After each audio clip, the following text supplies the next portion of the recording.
2026 жылдан бастап медициналық салада қосылған құн салығы қалай салынады? 2026 жылдан бастап Қазақстан Республикасының салық кодексіне сәйкес медициналық салада қосылған құн салығын салу тәртібі төмендегідей көзделген. Қосылған құн салығынан босатылатын операциялар: бірінші, медициналық қызметті жүзеге асыруға лицензиясы бар денсаулық сақтау субъектісі жүзеге асыратын дәрілік заттарды өткізу және медициналық қызметтер көрсету. Келесі жағдайларда: тегін медициналық көмектің кепілдік берілген көлемі және міндетті әлеуметтік медициналық сақтандыру шеңберінде орфандық және әлеуметтік маңызы бар ауруларды емдеу үшін аталған аурулардың тізбесін Қазақстан Республикасының денсаулық сақтау министрлігі әзірлейді. Екінші, тегін медициналық көмектің кепілдік берілген көлемі және міндетті әлеуметтік медициналық сақтандыру шеңберінде, сондай-ақ орфандық және әлеуметтік маңызы бар ауруларды емдеу үшін дәрілік заттарды импорттау. Импорт кезінде қосылған құн салығынан босату тәртібімен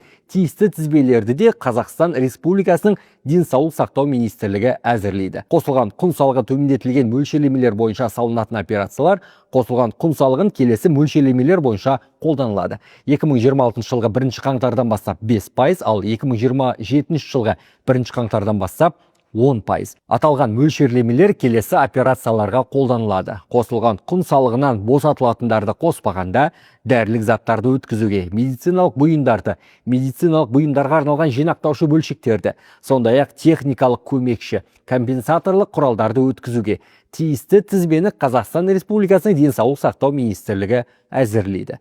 Қосылған құн салығынан босатылатын қызметтерді қоспағанда, медициналық қызметті жүзеге асыруға лицензиясы бар денсаулық сақтау субъектілерінің медициналық қызметтер көрсетуіне